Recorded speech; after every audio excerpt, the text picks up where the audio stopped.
Hey, everybody. I'm Eboni K. Williams, along with Eric Bolling and Kat Timpf. We are the Fox News Specialists.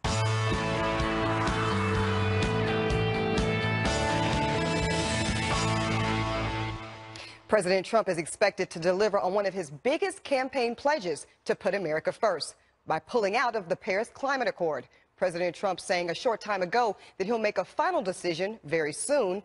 He's long been one of the agreement's biggest critics, arguing that it's full of job-killing regulations that would ruin the U.S. economy and workers. The president's critics are already claiming doom.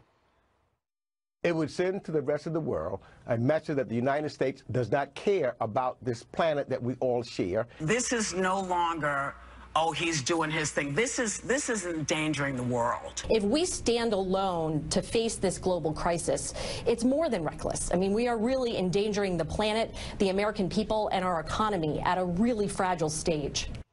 All right, Eric, I'm going to say for me that was a bit dramatic, just a wee bit.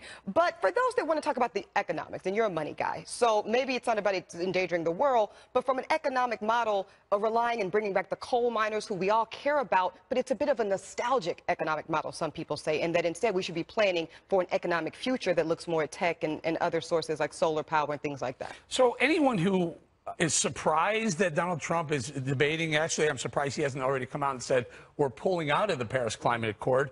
Shouldn't be surprised. Look, the man ran on anti-globalism. He said we were going to pull out of the TPP, Trans-Pacific Partnership, which we did. He said we needed to renegotiate NAFTA, which he's trying to do to give America a better deal. He said he's going to make NATO pay their fair share. So he's an anti-globalist. What this accord is a global agreement, which, by the way, America gets the short end of the stick. Mm-hmm. We clearly are of the most prolific polluters in the world, so we're going to be China. We're going to be, but China doesn't want to play ball either. I know. They don't want to get involved in these things either. So what they want us to do is pick up the tab for a lot of countries, developing countries.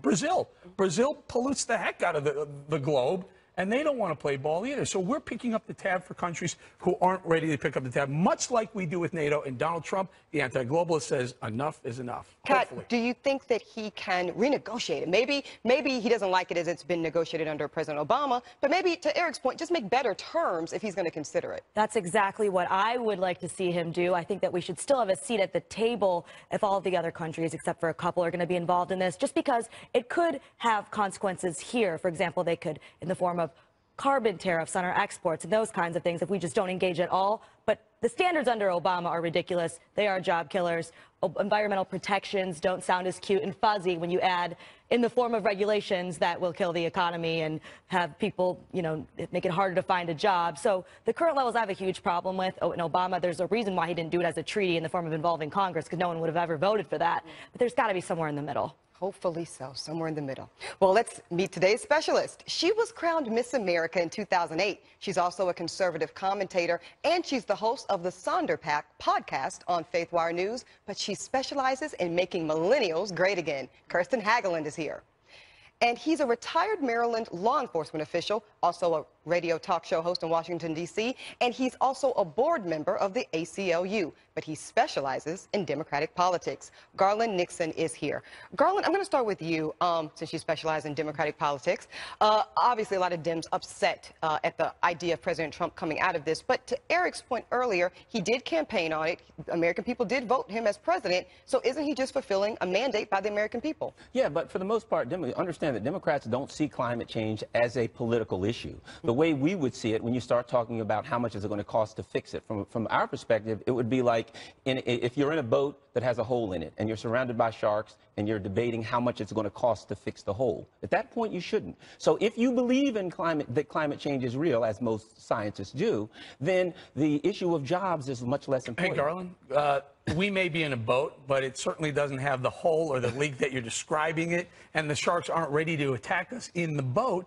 What we were talking about is, over centuries, over hundreds of years, you're talking about a degree or two, of which the United States of America is going to pony up a vast majority of the cost of keeping that climate down 1 or 2 degrees over 100 years. You know, best case scenario. Worst case scenario, as many climate scientists do, believe, is that we're in a much worse situation. And we're not talking about leaving a world to our children. We're talking about leaving, nothing to our children. Let's get Kirsten in here real quick. So for a lot of people, and I think these two are perfectly highlighting, it's a debate around economics, it's a debate around politics, but it also, when we talk about our children and millennials, and we're of that generation, Yes. and Kat as well, what does it mean for us long term? Well, the good thing, as a conservative and, very much for limited government, you believe that the market and consumers should drive these kinds of changes rather than an international governing body or a treaty, an international treaty, forcing these issues. And the good thing, I'm optimistic because millennials are very conscious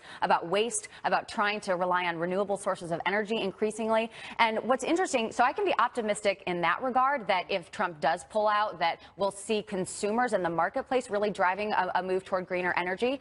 But also, just from a democratic point of view, the Obama administration actually signed on to this treaty without having it ratified by 2/3 of the Senate. Right. And our Constitution says that in order to participate in international treaties, you have to get it ratified by 2/3 of the Senate and obviously electable to the American Right. people. Well, what he did was he kind of branded it as being a piggyback off of what Bill Clinton got ratified with regards to climate, which, of course, we're talking about the kind of numbers. It's not the same thing. It is a larger number. And much larger. There's no question that the reason that he didn't do it was because people wouldn't have voted for it. I think that what Trump should do is make it an actual treaty, get Congress involved. I do think that we certainly need to be paying attention to the climate. I certainly think that that's important. But to just throw a number out there, which even though we're not beholden to it, lobbyists can use it to push for regulations, very, very strict regulations. Let's go through the proper channels and do it like an actual treaty. Great, except you'll never get that through Congress. You will not get that through a Congress that is both Senate and House Republican controlled. At the current levels, you probably wouldn't. Allow me to do this. So I don't want to come off as a climate denier. I am certainly not that. I know the climate changes. We may be even warming. I'm not positive, but we may be. And it may be an issue. But here's the economics of it, Eboni. You point that out. China and Brazil are going to pollute. Even if they sign this treaty, they're going to pollute. If they're polluting more than they're supposed to, there is no indication that they're even going to hold up their end of the treaty afterwards. So what happens is we'll be here, go ahead, forking over all this money, and our companies won't be able to compete with the Chinese or the Brazilian companies because they're being penalized and they're paying the fees, which the Chinese government and the Brazilian government will not make their companies pay off. Can I put out a different premise? So let's take this agreement off the table, because I think we almost all agree it's not really that good. It hasn't been that well negotiated, and we could do a better job of it. But when we talk about the economics, Eric, and again, I'm someone who's very concerned about this nostalgic economic model where we can benefit, I think, all by moving forward and having more jobs in the technology space and solar powers. There's no harm in it. So what if... No harm in what? No harm in moving our jobs and our economic model towards a futuristic, more technology-based model. You mean away from manufacturing? No, Yeah, but that's not fine. right. This is a So great my- idea, yeah. but it should be, as Kirsten points out, Driven by the open driven by the market. Okay, market, fair not by enough. penalizing manufacturing companies. Okay, Garland wanted to get in. Yeah, but if you're going to argue that the market is going to fix it, the fact of the matter is, if climate change is real, then it is the single greatest failure of the market. So how could the market fix something that it actually created? Well, you mean because people are still relying heavily on things of yesteryear? Because manufacturing has relied on fossil fuels, and if it's real, then and it's Garland, fossil you fuel do realize that. I mean, I know you do. You and I have worked together for 8 years. Pollution is fungible, like money. It's fungible. So if you're polluting in China, Brazil, or any of the other developing nations, we're still breathing that pollution. It's not going anywhere. It's not staying in China.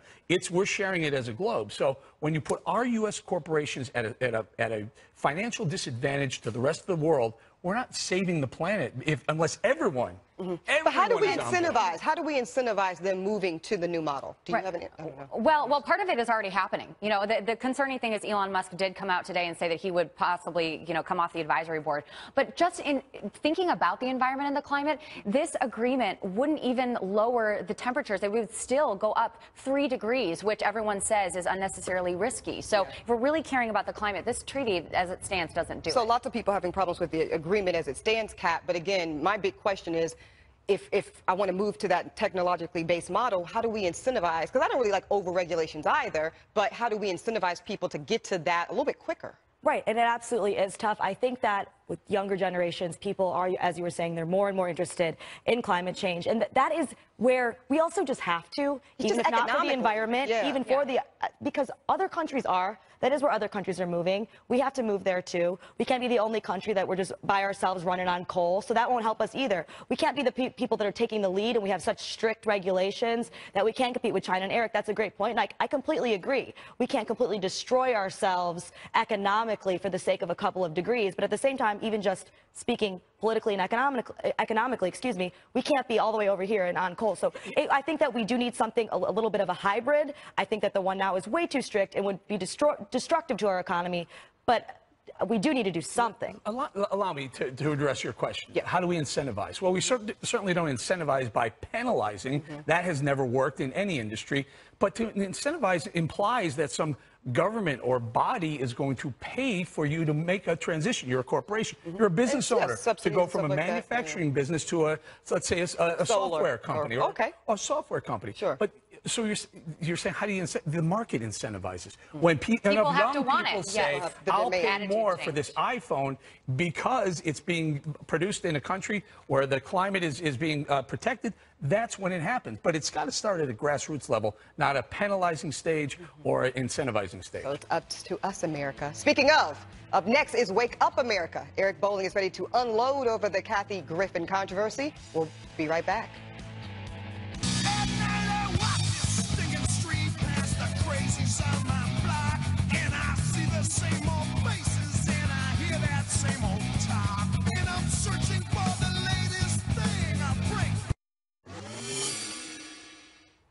Okay, time to wake up, America. ISIS is the face of evil, period. Lower than any form of living creature on the planet, lower than slugs, snakes, lower even than those pigs they hate so much. So when Kathy Griffin posted that much talked about pose with a beheaded President Trump, she knew she wasn't attempting to be funny. Griffin acted with hate in her heart.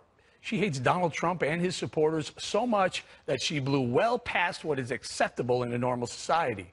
Griffin swan dived to new low levels of humanity occupied by the likes of ISIS murderers. Griffin's picture is almost identical to those reprehensible pictures of ISIS fighters holding the heads of their victims, images too graphic for this broadcast, images, however, which we will never forget. Too harsh on Kathy Griffin? Not a chance. The left, Hollywood, Music City, all of you have to stop at the Trump derangement syndrome. Snoop Dogg pointing a gun at a Trump lookalike, derangement. Madonna at an anti-Trump rally suggesting she'd bomb the White House, derangement. You celebrities, are you brain dead? These acts you call art hurt real people. Think about little 11-year-old Barron Trump, who reportedly saw that picture Griffin had on TV. He ran to his mom, fearing his dad was dead. Imagine the millions of kids watching Snoop's videos. You're not funny. You're not making a statement. You're being evil and likely borderline criminal. You're just showing your true colors, and they certainly ain't red, white, and blue. But to Kathy Griffin, you can't just say, oops, I'm sorry, I went too far. You classless fool, you didn't even apologize to President Trump. You're not remorseful, you're fearful. You're fearful of losing a gig or two, and my guess you're going to lose more than a gig or two. How about I make you a deal? You get to move to another country, pick it anywhere that's not America. Me, I'll pay for the flight. I've done this before, and your moving costs. No one seems to want to take me up on it. But my guess, a few months away from America, you'd miss it here. You might even realize what a loser you were. Oh, and one last thing, that flight, it's a one-way ride. Kirsten, outrageous.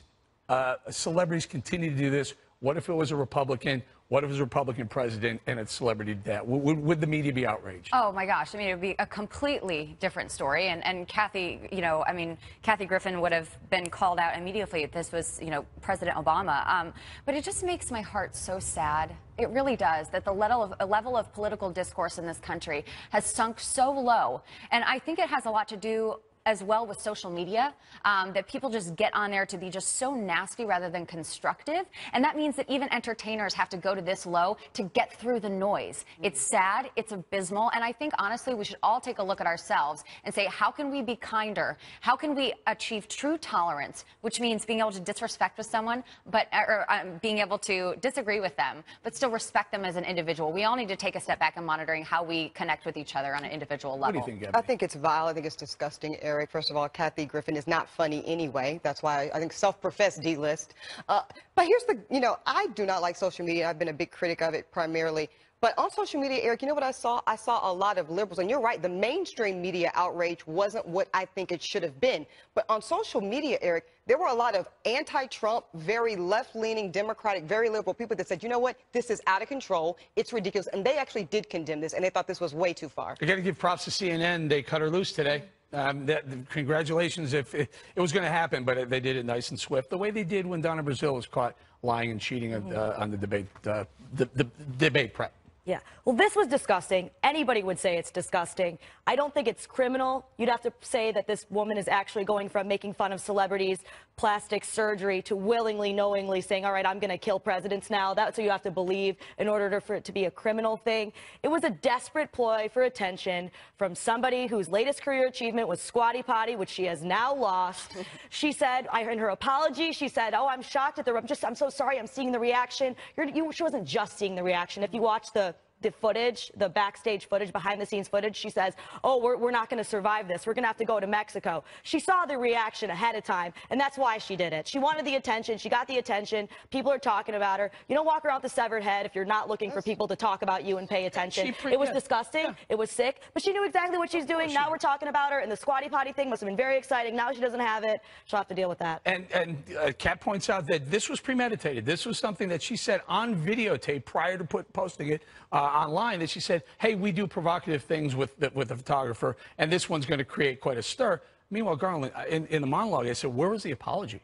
It wasn't an apology to Trump. It was an apology to her fans. She was worried about losing gigs. Yeah, well, there are two things here. Number one, as a former law enforcement officer, I hope they don't start assigning law enforcement to investigate stupidity, because if they do, that's pretty much all we'll ever do. But on that being said, I think it does to me demonstrate a problem on my side of the aisle, and that is exactly what people on the left, the Bernie-crats, call Trump derangement syndrome also, and that is seeing Donald Trump as the problem, seeing Donald Trump as an individual, as a political problem, instead of, number one, looking at the party internally and figuring out what we need to fix, and number two, understanding that the problem is broad, it's political, and it's economic. Yeah, go against Donald Trump's policies. Yeah, if you want to make an argument that you don't like a policy, whether it's climate change, whatever, fine, do that. But to basically show him decapitated, I mean, what in the world? That is insane. So can we write this up as free speech?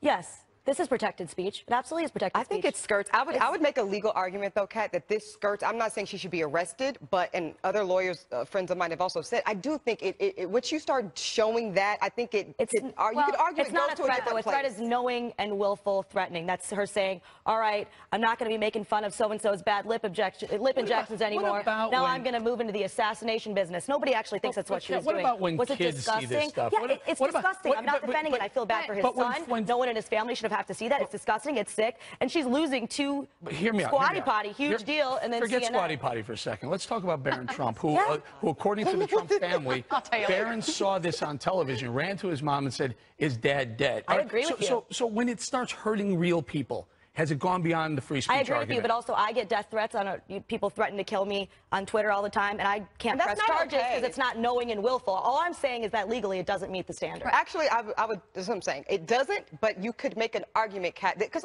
here's the thing: the slippery slope starts somewhere. At what point are we going to say that that type of thing invokes? Even the imagery of that type of thing is a problem. Here's why. Here's why.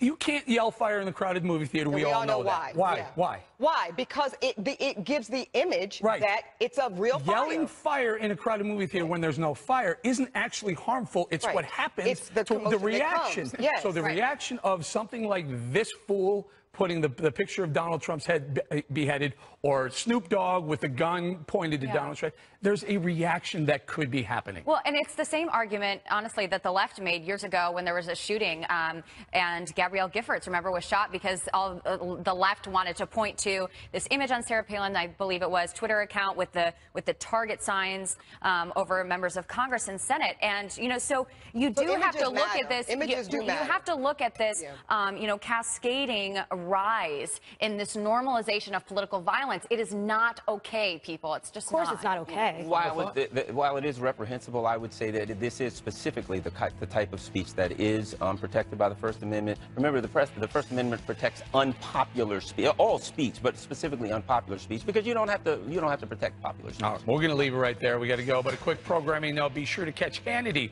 at 10 p.m. Eastern tonight. Sean sits down with Laura Trump, President Trump's daughter-in-law, to discuss the Kathy Griffin controversy. You don't want to miss that. But up next here, the investigation into national security leaks ramping up. The House Intel Committee just a few minutes ago delivering subpoenas to the nation's 3 big intel agencies with the names of top Obama administration's officials in the spotlight. They were subpoenaed. We're going to tell you who they were and what they're looking for. We'll be right back.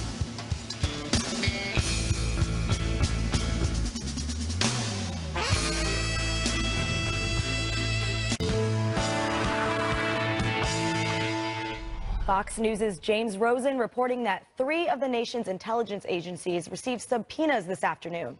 They were issued by the House Intel Committee. Most intriguingly, each subpoena demands for documents that name top officials of the Obama administration. Susan Rice, Obama's national security advisor, former CIA Director John Brennan, and former UN Ambassador Samantha Power. All 3 subpoenas specifically reference unmasking, a big signal that the House Intel Committee is escalating its investigation into national security leaks. Well, I wonder what these could possibly be. The standard for unmasking is very subjective. There could be something incriminating. I don't know, but good look into leaks. Eric called it. Eric called it. Can we just point this out again? I'm thrilled that this is, again, all right, this is the House Intel Committee. We have a bunch of committees looking at a lot of these things. But again, Susan Rice, the National Security Advisor under President Obama, was the one who unmasked Flynn's name after the CIA, FBI, and NSA said, no, we don't see any need to unmask him. She's somehow figured out a reason to unmask him. And I'm hoping, because they also, in the subpoena, they asked for documents as well. So I'm hoping there's some emails explaining why she wanted to unmask him. My hunch is that it was purely politics, that at some point during the campaign, and to keep a plausible deniability away from President Obama, that she asked for the name of the Trump administration person who had dealings with the Russians, unmasked them obviously against the NSA, CIA, and FBI. So it had to be politics. So what could be interesting, though, Eric, is you could be right. It could totally be politically motivated. I don't necessarily personally doubt that it was. But also, as Kat points out, the standard is so loose and it's so vast that she could point to almost anything to legitimize it. Could it be that the FBI, CIA, and NSA missed it, but Susan Rice found it? All she got to do is say it. All she got to do is say it. Well, I hope she does. Under oath. Yeah. All she has to do is say it and have no one be able to prove otherwise. You have a different take than Eric. Well, here's one thing about this whole unmasking thing. It sounds like really scary, like unmasking would have to be something that was illegal, but there's not really much to it, as Eboni said. Unmasking, pretty much as because of her position in the administration, she could do it and nobody could really question her unless they could find some, not just illegal. That is not illegal. Is scary though. That is scary as hell, Garland, Nixon, because who's to say the next, or some president down there, or even Trump, if you're an anti-Trump person, are you going to tell me that Trump's NSA director can unmask anyone at will? Yes. Because Americans should be very, very, very afraid of that. And the truth is yes, because and it's too you broad. should need a FISA court to do that. And you know what is going to be interesting, though, is even if she did unmask for political reasons and they find this out, that's still not finding out who leaked this information to the press. That's also an issue with the Manchester bombing information. You know, so that is a very important national security issue we have to get to the bottom of. All right. Well, a short time ago, during a conference, Hillary Clinton took some big swings at President Trump. She was asked who was creating and spreading false information about her during the presidential campaign. Here's what she said. We're getting more information about all of the contacts between Trump campaign officials and Trump associates with Russians before, during, and after the election. So I hope that we'll get enough information to be able to answer that question. But you're leaning Trump. Yes. Okay. Yes, I'm leaning Trump. I think it's pretty hard not to. I'm shocked. I'm shocked that she said just that. go home? It's over. You lost. 61 million people voted for Donald Trump. 307 electoral votes. She's still trying to figure out the reason you lost because you didn't go to the Rust Belt states. That's why you lost. In her infamous words, what difference does it make, right? Honestly, Garland, I mean, you accurately point out as the party should be using this time as a diagnostic to look internally and figure out what's wrong, what's not resonating, and finding corrective measures around messaging. This is what's taking up oxygen. Well, and here, I'm a perfect example. I've voted Democrat as long as I've been voting. And when the election cycle started, I was going to vote for Hillary. I didn't vote for Hillary, and it wasn't because of anything that was false about her. It was because the things that I found out that were true that I didn't agree with. So I don't agree with her, you know, the whole concept that she lost because of false information. I'd like to know what it is. Most of the progressives and the Bernie people I know that walked away from Hillary, it was because they didn't like her policies. It wasn't even about the emails. It was purely policy. Good point. It's so much easier if you just have everyone enabling you so you don't have to look at yourself. Yeah. Right? The other interesting thing, though, and I sit and I watch this and I think, man, if that were me, and I would just want to just take spa days for the rest of my life and, like, you know, sip a glass of Chardonnay, which I know she said helped. But, you know, what's interesting is that this is a key fundraising time for Democrats right now, and they're banking in money, and you probably know this, in cash on this message, on this Russia message. So it makes sense from a political perspective why she's doing this. It feeds their base and their coffers. Did you know that April, the Democratic Party reported their lowest fundraising numbers since 2009? So apparently it's not working. And they're still keeping going with what's not working, which great news there for them. No, I don't know. It's got to go away. She's got to stop. Garland, final question. Do you think this makes it more difficult, though, for young, up-and-coming Dem who could be leaders or superstars in the party to get out there when old baggage from yesteryear keeps coming in the way? Woo! You're going to get hit for that one. Thank God I didn't say that. I absolutely agree with you. I'm sorry. Because right now, too much truth. right now, if you look at the youth in the Democratic Party, they're going in the opposite direction. They do not agree with the, you know, with the Hillary Clinton wing of the party. Except for John Ossoff. Okay. They're putting the money on that one. Right. Terror on the march with horrific attacks spanning the globe and ISIS unveiling disturbing new tactics to sow chaos. We'll be right back.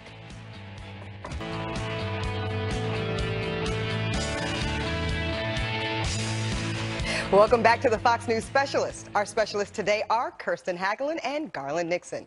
We'll continue our conversation. Radical Islamic terrorists are escalating across the globe. A massive suicide bomb rocked the diplomatic quarter of Kabul, Afghanistan today. At least 90 people are dead and 11 American citizens are among the more than 400 injured. The Kabul attack followed twin ISIS suicide bombings in Baghdad yesterday, one targeting an ice cream parlor full of children. Dozens were killed in both attacks. Meanwhile, government forces in the Philippines are in fierce clashes with ISIS-linked militants. They're attempting to retake the city of Marari, seized by the militants last week. Getting worse and worse. Kirsten, I'm going to start with you. This targeting children, I don't know that it's a coincidence that this took place during the month of Ramadan in celebration where more children and young people, reports saying there were babies, bottles, and things like this in the debris. Yeah. What is going on? It's hate. It's just massive hate. And against their own people. As President Trump rightly said and pointed out, you know, most of the victims of terrorism around the globe are actually Muslims, other Muslims from these ISIS and Islamic State militants. You know what is going to be really interesting is to see General Mattis's and the general's real strategy to go after ISIS. There were strong words during the Middle East trip, but there wasn't still a real defined strategy here. You know, we've been in Afghanistan for more than a decade. What does victory look like in the war against terror and in Afghanistan where these bombings took place? I think we need a clear definition and a clear look at what the Trump doctrine is going to be in the Middle East to really finally solve this problem. Eric, to that point, what we do know that Mattis has told us is that there's going to be a different type of strategy from Trump where we're going in. We're not waiting for them to come out. We're going in and getting them internally. So here's my dilemma, and this I've been very consistent about this over the years. I'm against being in Afghanistan. I'm against being in Iraq. But if we're in, I support the effort. What I think President Obama got in trouble was going into the presidency. He said we're going to get out of these two conflicts or war, out of these two wars. Premeditated that pullout before it was time to do it. So either you're in or you're out. Personally, I think this is a situation you're talking about now, an Al-Qaeda or an ISIS or whatever ideology spreading to the Asian to Asian economies, to Asian countries. very, very dangerous. So what are we going to do? A term you've used here before, whack-a-mole. Boy, it doesn't matter. You kill them there, they're going to pop up somewhere else. So I'm against. I think it's very different though when we defend our South Korean allies, when we defend our Japanese friends. Very different from trying to put down something in the Middle East. I think we need to be pulling ourselves out. Garland, is Eric right about this? Is this a situation where President Obama campaigned and largely won, many would say, in 2008 off of the promise to get us out of these two conflicts, and really made that happen even in the face of maybe evidence that wasn't necessarily the best thing to do? Well, I think if you look at this is bigger than President Obama, because if you look at from President Bush, President Obama, and now President Trump, what we're seeing is this kind of hokey-pokey foreign policy where we put our left foot in, we put our right foot out, depending on who's president. What we have to do is figure at some point that we got to I'm with Eric, that we just need to get out, because going in and out is not working, and it just depends on which president we have, which policy we'll have, but we're getting the same results every time. The reality of that is, though, then you leave Afghanistan to the Taliban.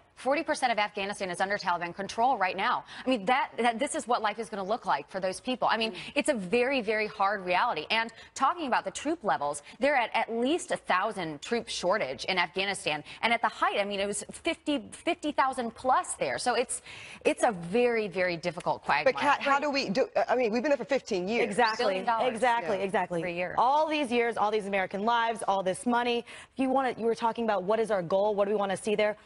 We thought we could solve things. It's clearly not going to happen. We do need to get out of there. It's never going to be a good time. Yes, there are those problems, and the problems are very bad, and they are in fact so bad that we're not going to be able to solve them. And we're wasting a lot of time and money and American lives trying to solve something that it's just not solvable. That area is so unstable. It's such a mess. And like you said, whack-a-mole. People are friends or enemies, or people who are enemies that are enemies of our enemies. They're popping up in here. And why are we doing this? Maybe, but maybe For not. What? But maybe not. I mean, and I'm by no means. Here, let me take something Garland said. Garland said we've had 3 presidents that were in, that were out. I don't think so. President Bush was all in. Both feet were in. President Obama was out and in. He was kind of in. He made a mistake of being out. He went back in. I think we're still waiting to see what the Trump doctrine is going to be. As a candidate, he said he didn't want to be involved in these foreign wars, if at all possible. As a president, he's getting involved. I think we need to figure it out, and I do think he needs to be either all in or all out. And then I guess I would wonder, what is the risk associated if we do get all out? Because I like the idea of being all out. I just feel like we've been in so long, I'm concerned. And then you allow these groups to metastasize in the Middle East, right? These terrorist groups with plots to affect Americans. You know, another way to kind of help stem this is we've got to have better intelligence on the ground. We've got to have boots on the ground, so that insofar as intelligence is concerned, so that we can combat these threats. Because we know, and actually the generals reported just very recently, that on the ground, if we pull out of Afghanistan completely, that's going to be a place and a launching pad for attacks in this country and in the West. Won't it anyway be? And if it's not Afghanistan, it could be Thailand or somewhere else on the Asian. But there has to be a gray area. And one thing that Trump did say that I do agree is that he's going to listen to the generals on this. Mattis, obviously formerly head of CENTCOM, he's got some of the best people defense-wise in there advising him, and I trust them to do a good job. Well, God, I hope that that's what happens and that they figure something out, because right now it's too expensive and too many American lives gone. Don't go away. We've got much more news on the Fox News Specialist. Stay tuned. You can't forget about me. Why you were looking, I was getting even higher. Say what you want about me. You want the gasoline on my... Today is May 31st, which means the Fox News Specialist has now been on the air for 1 month. It's been a downpour of news over these past 30 days, and it's already generated plenty of highlights. Hello, everyone. I'm Eric Bolling, along with Eboni K. Williams and Kat Timpf, and this is the Fox News Specialist. Let's meet today's specialist. He is Mark Cuban, and he is here. Joe Namath, Ari Fleischer, Laura Ingram, Kellyanne Conway, Pat Buchanan, Mo Elathi, Joe Piscopo, Stephen A. Smith, Tyrus. That's right, he's anonymous, just like Cher or Sting. He specializes in riding a buffalo on stage. Rock legend Ted Nugent is here. That's a buffalo between my legs. Nice call. That is a very unique specialty, Ted. You know they sold this to the president, like, yeah, you're going to walk over with the Saudi president and whomever else, and you're going to put your hand on a globe. It's going to be lit. And he's like, how bad can this be? It was lit. You a fan of the war? Yeah, anything from Spencer Gifts. I love it. Yeah. Build the wall. We don't have any problems with building the wall, but with very big gates, because we need a lot of people picking up jalapeno peppers in Southern California or oranges in Miami or cleaning the toilets here in Manhattan. This family was a refugee family from Libya. I'm not with you on this one. No, he was born in the United Kingdom. The Manchester terrorist was born in the United Kingdom. His parents were refugees. Weren't. Well, my mother was born abroad. I was born here. So I'm not sure the solution is to say because people's parents were born somewhere else, you can't be here. Donald Trump just curtsied to the Saudi king. He didn't curtsy. Stop right now. Stop. None of this adds up to anything except more malarkey, more distraction. I'm not mad at you all. I'm just passionate. Time to wake up, America. Let's continue the conversation with the docket. It's time for our newest segment, Cat on the Street. That's me. In this moment, this is what's important. President Trump is saying the words. He is speaking to moderate Muslims, and he's saying, you know what? We actually cannot do this successfully without you. I've got a memo to Nixon recommending the retirement of J. Edgar Hoover a year before his death. There you go. You don't think he's really going to cancel the press briefing, do you? I think it's part of this cat and mouse game that, again, if you've known him for as long as we have, you're used to this. I don't know what we mean shut down. Right. I mean, come on, what is that exactly? We'll play the rest of the game in a day or two. Yeah, regardless of what the president thinks, the American people have no appetite for this. You know, let's call it what it is. If we can't name the enemy, how are we going to fight the enemy? They are extremists. Extremists what? Extremist killers. I'm an extremist runner a couple times a week. I mean, but I'm not an extremist terrorist. He was kind of subtweeting a country, which was very interesting, but they do need to step it up. Is that trolling? Yeah, I thought it was trolling. I know President Trump for 15 years. Okay. And I said, you know what? Keep tweeting. You hit 100 million terrible people, advice. And you know what you do? Horrible advice. Go around the fake news. Thanks. Thanks for the question. I have a question for you, She gets asked about world issues. I asked where I'm going to be in 10 minutes. Everybody that's condemning Obama right now, we're with her, right? And she also made a whole bunch of money speaking to Wall Street as well. So why is it okay for Hillary and not okay for Obama? People on Twitter attacking me right now because I'm wearing teal, and that means that I hate my country and I don't care about the troops. When in reality, I didn't have time to do laundry this weekend because I was at West Point Military Academy watching my cousin graduate. So sorry. What is the end game for the terrorists? What is the end game? The message has to be sent. You will accomplish absolutely nothing. We will win.